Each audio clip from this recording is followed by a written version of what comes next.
Судска разрешница на случаите, човечкиот фактор, интегритетот на судиите и обвинителите и јавните набавки и годинава остануваат предизвик за антикорупцијската комисија. Невладините организации кои ја наблюдуваа успешноста на оваа комисија сугерираат дека антикорупционерите не треба само да чекаат пријави од граѓани. Истражувањата покажуваат дека само 11% од случаите се покренати од комисијата. Фокусот на ДКСК, кој што повеќе говорници го спомна, да биде повеќе покренување на предмети не само под допрен глас, туку само иницијативно да се покренуваат предметите, се со цел за да може подобро, односно особено нели во делот на јавните набавки, за да можеме да очекуваме подобро справување со предмети кои што се поврзани од овој сегмент.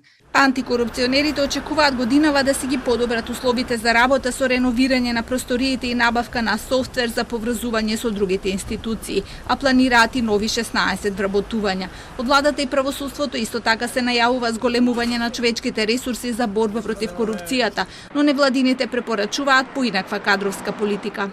Македонија наместо да нови ресурси да бара, треба да се погрижи за реорганизација и регрупирање на постојните. Значи, ако таму негде има двајца добри у некоја институција, да ги земе ДКСК. А некој таму, ако имаат за нешто што таму не можат да се остварат или не работат добро, да одат во друга институција. Мислам дека само реорганизација, регрупирање, прераспределување е чарето. Ние денес имаме, например, во Источна Македонија во помали обвинителства, каде што немаме ни еден обвинител, замислете, во обвинителство.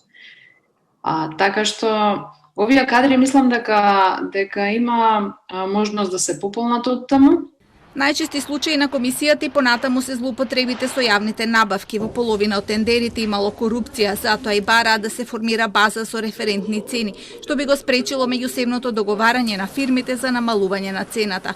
Продолжува и злоупотребата на обврската за пополнување на анкетни листови, особено од правосудните органи. Затоа во годишниот план е проверката на имотната состојба на 15 суди, 15 градоначалници и 15 членови на владата. Треба да се промени политичката клима и волја.